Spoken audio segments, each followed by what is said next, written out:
as kids you are, as kids you are taught these fairy tales. Snow White being the very good example here. End क्या होता है Snow White का? Snow White is sleeping, Prince Charming comes, kisses her. Consent कहाँ?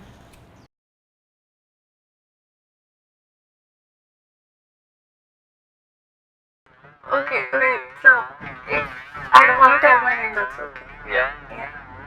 So, I am a 21-year-old girl who is studying in Hyderabad, achieving my degree finally right now.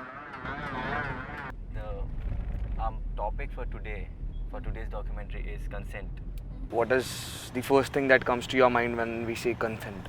In the very simple terms, consent is something which is as simple as a yes, or like if I have to literally translate it into Hindi, it's हाँ. There are no ifs and buts to it. There are no clauses to it. There is no maybe. There is no no there. It's a simple yes. That's it. I think I can go on and on about consent because I have lots of ideas. I think it goes beyond sexual consent as well. But when it comes to this particular topic, I think there are two things which are important. One is like a verbal permission where you're actually saying yes, but one is a bit deeper where it's like you're not just allowing it, but you also want it. You're willing to do it. Because sometimes, and it's not just when it comes to sexual consent, many a times we do things, we allow things to happen, but it's not like we want it to happen. My basic understanding about consent was basically just the permission for anyone to do anything when they're involving in your life. Okay. I think consent is something that जहाँ पे दो लोग आपस में understanding बिठाते हैं अपनी, like what are their boundaries, what are the things they can do, what are the things they cannot do. I mean ये दोनों को पता होना चाहिए ना कि यार कि अगर मैं ये कर रहा हूँ तो is she or he comfortable with that, vice versa दोनों को पता होना चाहिए. तो वहीं पे consent आना चाहिए. Like you need to understand like what are you about to do, is it right or wrong. So there is a very thin line between an yes and an actual yes. So how do you identify that thin line? Just a yes would be, maybe, could be out of willingness of the other person. It could be out of force. It could be out of emotional trauma. It could be out of anything. But an actual yes means that the person is willing and free of any kind of pressure, emotionally, mentally, or physically, and then the person gives a consent. And I feel it's a bit more complicated, and the person, whether it's a boy or girl, you can't really judge them if they're saying a yes even though they mean a no, because it's very, that moment is very psychologically I think damaging and very vulnerable. That moment is too vulnerable.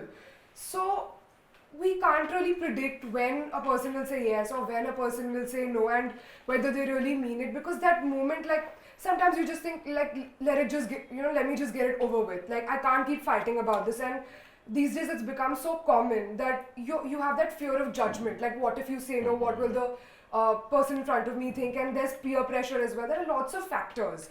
So when a girl or a boy, like they say a yes when they really mean a no, like yes, it is partly their fault, but there are a lot of other factors as well. So that person can't be judged. That's not a yes. If or maybe it's not a yes. No means it's a no. Yes, when they are indicating it in every way, like physically, mentally, every way they're indicating the yes, that's a yes. I think वही ना यहाँ पे understanding आ जाती है सीधा. मतलब तुम कोई इंसान को इतने अच्छे तरीके से जानते हो कि तुम्हें पता है तुम मुझे कुछ भी बोलोगे वो ना नहीं करेगा, पर वहीं इसका मतलब ये नहीं है कि तुम कुछ भी करा सकते हो. लाइक तुम्हें भी पता होना चाहिए कि हाँ कि अच्छा ठीक है, अगर मैं किसी को आइसक्रीम खिला रहा हूँ, मुझे पता है वो चॉकलेट नहीं खाता, पर मैं बोल रहा हूँ नहीं आप ये आइसक्रीम खाओ, आप ये खाओ, आप ये खाओ, भले उसे पसंद नहीं है, और मैं बोल रहा हूँ कि नहीं मैं आपके लिए लेके आऊँ, मैं तेरे लिए लेके आऊँ, तुझे खानी पड़ेगी अब तो that is something you are forcefully doing that. Consent इसके लिए भी चाहिए, आइसक्रीम ही है वो, खाने से कुछ नहीं होगा, पर उसे नहीं चाहिए, मैं फिर भी ज़बरदस्ती खिला रहा हूँ just because I have got it. वो कोई सेंस नहीं बनाता है. वही एक थिन लाइन है, छोटी छोटी चीज़ों में भी, बड़ी से बड़ी चीज़ों में भी. I might like a cake, but right now I'm not in a mood. I might say yes to you out of your own kindness, right, towards me. But at the same time, I'm not. But at the same time, I'm an adult who's giving a consent. Maybe not fully out of free will, but I take that friendship into consideration. I take that kindness into consideration. So that can be considered consent. So just like you said, like might say yes. So isn't that now you're compromising for your feelings because you don't want other person to feel bad? See, you are not trying to. You're being very diplomatic here now. Isn't it very sweet? Isn't it very loving that this compromise is being done for the partner? I think that's the point of a relationship, right? You are compromising to keep each other happy. I have heard from my family that they haven't like they don't know what consent is basically. So if you get married, like I come from a very orthodox family, so for them what they say is you are for the husband and you have to do whatever he tells you to do. In case of India, the idea of any sexual relationship would be generally in terms of there is the idea of sexual relationship is just to create procreate. It's only reproduction. तुम्हें बच्चे पैदा करने हैं. That's it. Nobody cares about pleasure. Nobody cares about female pleasure specifically. So when it comes to consent, the patriarchy tells us that the woman has to do a certain way. The woman has to act a certain way, and therefore the idea of consent is always disregarded. And if you talk to people, if you ask men specifically, when I say men, specifically middle-aged men, when you actually ask them, they are like, what is consent? They question it because they haven't heard it. For them, they have been raised in a certain way that it's okay. It's okay. This is a wife's duty to make husband feel good. I don't know about others, but अगर मुझे किसी साथ comfortable होना है, तो I need to emotionally connect with him or her. Like I need to be completely comfortable. और ये बात ये नहीं कि मैंने एक बार बोल दी कि हाँ कि मैं अभी ये सब कर सकता हूँ और बाद में के लिए हमेशा के लिए हो गया. ऐसा नहीं होता. अभी क्या पता मैं कंफर्टेबल स्पेस में हूँ, क्या पता बाद में मेरी लाइफ में कुछ और हो रहा हो जो मैं शेयर ही नहीं करना चाहता किसी से. उसके बाद वो चीज़ें दोबारा होना चाह रही हो. भले ही मेरा पार्टनर को पता है कि हाँ हम ऑलरेडी कर चुके हैं और हम दोबारा कर रहे हैं, पर वही ना मैं क्या पता ना चाह रहा हूँ करना, पर जस्ट बिकॉज मैं पहले हाँ कर चुका हूँ मेरे को इस टाइम भी शायद करना पड़े. But when it's a boyfriend and there's a relationship there, and I think it's a good relationship. It's not like it's starting out or something. But when the relationship has been established, I think compromises can take place. So do you think that social media has impacted relationships in general somehow? My ex-boyfriend, he wanted me to spend time with him talking sexually, and I was not comfortable with it and I didn't know how to do it. And then he started like telling me after a while that he started talking to other girls in that way because I don't satisfy him. So I started talking like that. Like I used to like go and see tutorials how to sext and all that, and I used to like text him like that. What people don't, sometimes people are like, oh no, this Gen Z is only like this, that they're talking about it so much, unke itte gande problems, they're like, what is this kind of generation?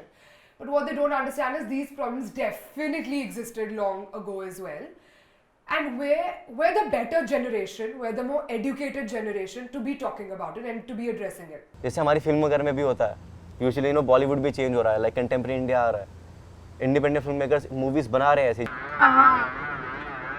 One thing is that I think many people might have told you also, like whoever was the subject, like educate the people from childhood, not just in schools, also at homes. Like if between family, if it's a comfortable talk, they will know the value of it, like what consent is.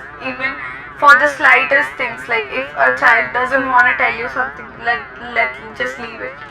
You're no one to force them and ask them to tell what they had in their life. And that is exactly why sexual education is so important. Idea of consent is so important, and it is important to be taught at the level when kids start learning the body parts. When start learning, tell them this is good touch, this is bad touch, this is right, this is wrong, and tell them it's okay to say no because no is very important.